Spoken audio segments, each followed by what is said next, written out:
to talk about this guy right here, Albert Einstein. Because the truth of the matter is, two of you raised your hand because you've been here before. You've heard me already today, so you're like, I know the answer to this. Yeah, I'm a genius.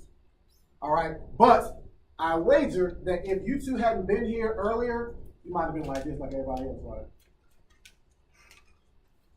I don't associate myself with being a genius. And this man is the reason why none of you raised your hand. Like I said, I have never done this presentation. I should probably keep count on how many times I've done this presentation, but I will wager I've done this presentation at least 20 times, and I've never not heard this man's name. And I've never not heard this man's name when we talk about genius, because the two are almost the same to people. When people think of genius, they think of Albert Einstein. And I'm not taking anything away from Albert Einstein. He is or was a type of genius, but when you associate genius to him, what you're basically saying is, when you don't raise your hand, I ain't Albert Einstein. I don't even know what E equals MC squared is talking about. Theory of what? Relativity. I don't know what that is. I've never sat in class and daydreamed and imagined myself on a light beam traveling through space. That's what he used to do. He used to space out in class. Maybe he was thinking about light beams traveling from the sun to the earth. That's what Einstein used to do. And the teachers thought he's a problem.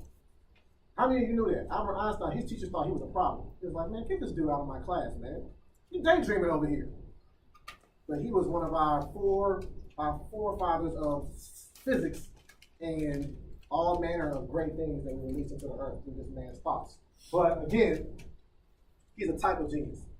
So if you only attribute genius to academic prowess that equates to Albert Einstein, sure, I get why none of you raised your hand.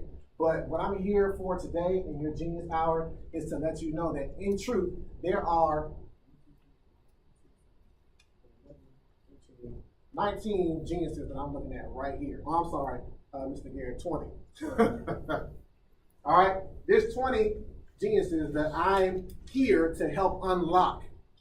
Because in truth, if you don't know that you're a genius, you don't know that you have the potential to change the world. Each of you has the potential.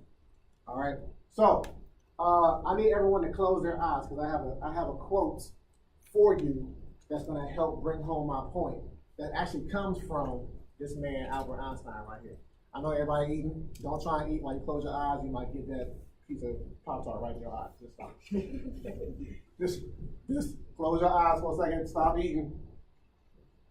And listen. All right, here we go. If you judge a fish by how well it can climb a tree, it will spend its entire life thinking